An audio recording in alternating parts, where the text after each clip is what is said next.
which is near the intersection of Nepal, Bhutan, and India.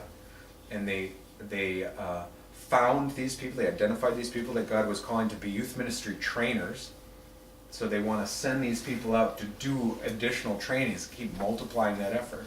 There were 12 people that attended from like 6 different countries, I think it was. One traveled as far as 52 hours by train to get there for this 2-week session. And part of our team went over for the first week, and another part went over for the second week. And then we went through a curriculum that Youth Hope team has developed, and I think they developed this particular trainer curriculum in conjunction with another organization. They delivered the training, and then they set goals with the attendees, and some of those goals were such like, how many trainings do you think you're going to have? Where are they going to be? When are they going to be? How many people do you think will be in attendance to those? And since that training in January, some of those people have done just exactly that. They've had their own trainings and sent people. So there's certain team members of the Youth Hope organization that go and do the training with those national youth ministry, either trainers or workers themselves. And then your role it sounds like will be less of the traveling and doing the training and more about keeping the whole system healthy and organized and all the pieces that is true. together. Although we would like to be able to participate, and we believe that we'd have an opportunity to participate, but I don't envision at this time being frequently traveling. Sure. And most of the team does travel. One of the things that I realized, and I have been sitting in a meeting with the team on Mondays. I actually go to downtown Menasha, and they have a free room where I can sit with a big screen TV, and I plug my computer in, and I meet over the internet with them. And one of the things that I'll have a good impact on, I hope, is that because the demand is so great, the resources of people can be stretched. And if you're not planning things in advance, just like I do in my job, I can't call the swimming pool installer up this week and say, could you put a $75,000 swimming pool in for me next week? I have to know in advance what's going on. And the same thing happens with travel. We can't say on one week, hey, let's go do a training next week without any planning. So that sometimes can get overlooked because not everybody is as agonizingly detail-oriented as I am. Now, most of the ones you'll be training will be sent by a church. Is that correct? That is not true. Well, let me qualify that. I don't believe that's true. I'm thinking of one relationship that we have again in Bhutan, and I'm using that because that's the story that I've talked about the most with them, and even still I don't know it. Great. But there's a man in Bhutan, and Bhutan is a semi-closed country. I understand that the only way to get in is to fly in with an approved travel agency, and this man, his name is Nugo. He happens to be in the industry, and he can get people in. And he was a church planter. I don't know that he was working with one particular denomination. I take it that he's just a guy who cares about the church and wants to see the church grow. And he wasn't successful to the way that he would prefer to be successful. He just felt like this isn't what I think I should be doing. So he turned his attention toward developing youth.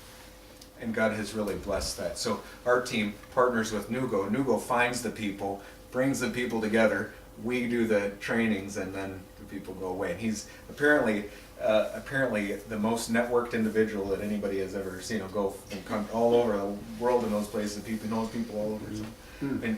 But that wouldn't. But then there would be other places like here, India. It's not necessarily a church, but it's certainly a ministry that they would want us to work with what they're already doing. So, but I need to learn a lot more about how that works. But it's not necessarily just. It doesn't always start at a church. I don't believe. You guys are in good company when you say you don't have a backup between now and July when you're supposed to be moving on to the next thing on God's agenda.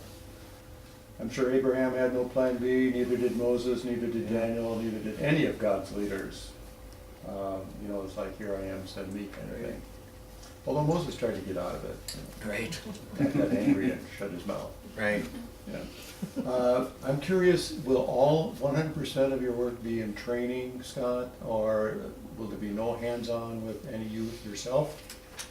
Well, that's a good. Because I know how much that's definitely a passion you've had in your life. That's a really good question, Larry. In fact, one that I've been thinking about recently. One of the challenges that we have, and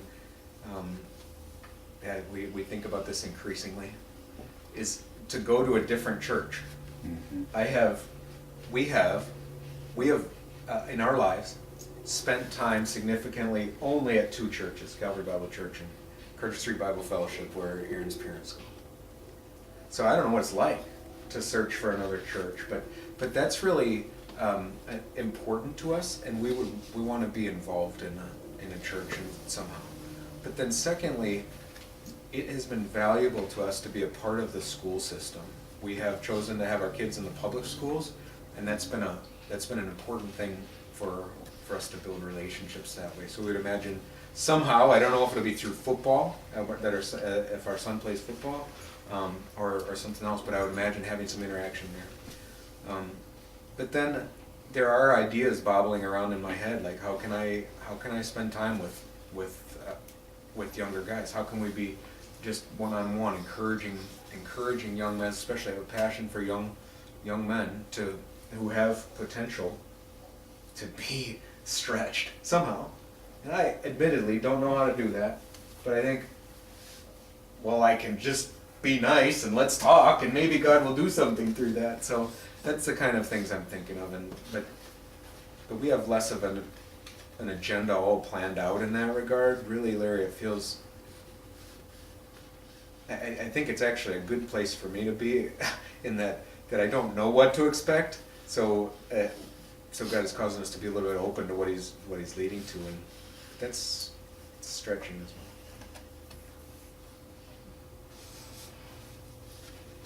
How do your kids feel about it? That was my question. Do you want to take it back and she can? Yes. How do the kids feel about it? It was much better. I really liked it the way she asked. Really, It was a better, it was a better. there's an emotional connection from a mom that It was a softer, gentler approach. Thank you so much. That's a great question. Our kids are willing to move. So Alana is graduating from Menasha in June, and she has applied and been accepted to Southeastern University in Florida, which is about 2 hours from Fort Myers. So she's excited. She can say now that she's excited. I think she was apprehensive at first, but from the beginning, when we've talked to our kids, we didn't want to drag them with us. So had they dug their heels in, I would have certainly been pausing and thinking, is this what God wants us to be doing? However, God is God, and He's going to get what He wants. So thankfully, they are on board. I think of all of our kids, Abishai has it the hardest. I never moved when I was his age, but I imagine that it's really hard to think about having to start school as a sophomore and be in a different place. I mean, it's different. He needs to talk to Michelle. He is willing though, and sometimes he even seems a little bit excited. We're actually gonna take him with us in June. We're gonna go and try to find a house maybe. Or a place to live, whatever that means. Yes, someplace to live. Frigidaire box. And he asked if he could come with, and we decided to let him do that, to try to help us make decisions, help him own it a little bit maybe.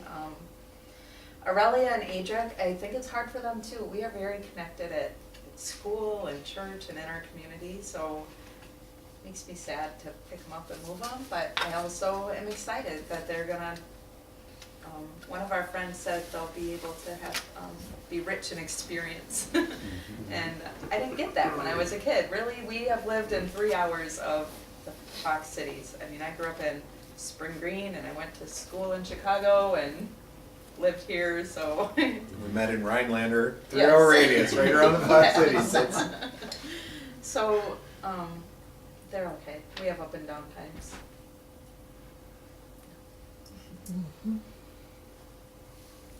So the 9 people that you said were at Youth Hope, how were they do they have different region responsibilities, or are they responsible for different parts of the development and training that they would then do around the world, or how do they, what are those 9 people focused on?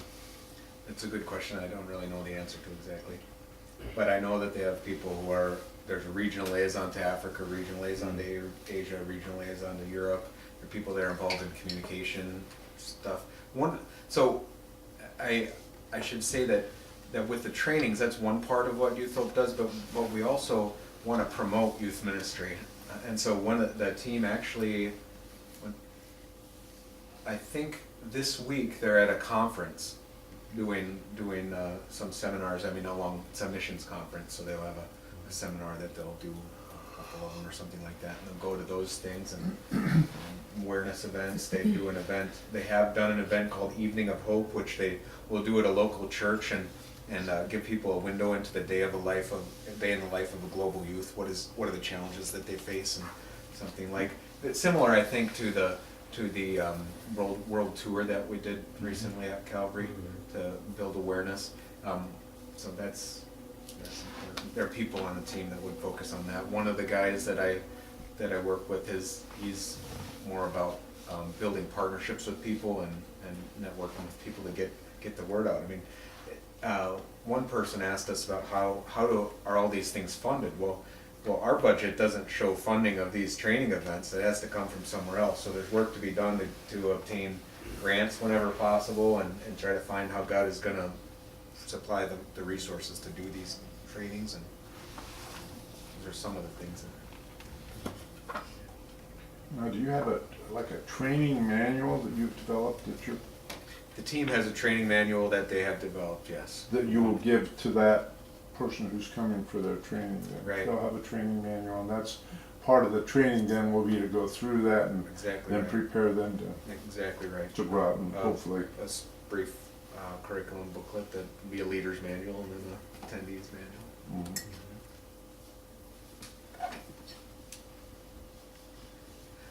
I would like you to know that if you look at the budget that we've proposed, that was also a very difficult question. Some mission agencies say, for a family of 6, you need to have this much. But our mission agency doesn't say that. They say you come up with your own budget, and we'll tell you if we agree with that or whatever. So there's some room to be different by family. So we didn't really know how to do that, and I think that God really had His hand in working in this, and so the Foxes, when I mentioned them, they are part of a close team. And we're calling it Barnabas team because our friend, if any of you have ever met Gretchen Mann, her name was, now Gretchen Opferque is her name. I like Man's. Yeah, it is easier. Yeah, less syllables. But anyway, Gretchen and her husband attend church, John Piper's church, I believe it is in Minneapolis, and they for each missionary they have what they call a Barnabas team, and that team is to know and care for this missionary unit in a more intimate way. I think that's good. So we invited the Foxes and Rob and Katie Monson and Mark and Amanda Lutz. We said they're friends of ours. Would you guys come and help us figure these things out, because we don't know how to figure that out, and we want to be careful and wise with what we're doing. We don't want to. I don't believe that God is calling us to be martyrs right now. He may someday, but I don't believe He's calling us to be martyrs by saying we need to go and live on $50 a day or something like that.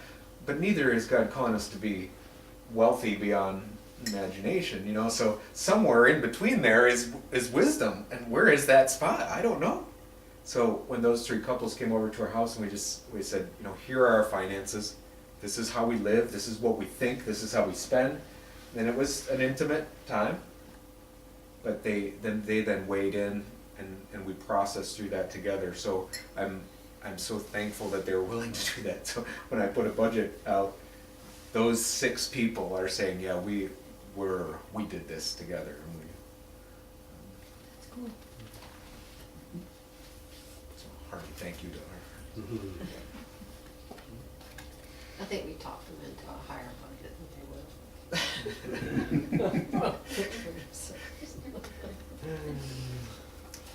You have to, on top of living, you have to add the percentage that goes to the mission agency, and then they're responsible for anything they do missions wise, material, travel, anything, they have to fund themselves, so that's, So one trip, you gotta add that price. yeah. If it's more than that, you gotta add that. Although it sounded like some extra money is sometimes found in the budget to help people Some travel. grants Yeah, and things right. like that. We yeah. we were down in Florida, we went by there and met the team and Yeah. it was fun, just to see, who are these people? You can't just have Scott Yeah. Aaron. You have to prove to us that you're worthy of that. And that's probably exactly what she said.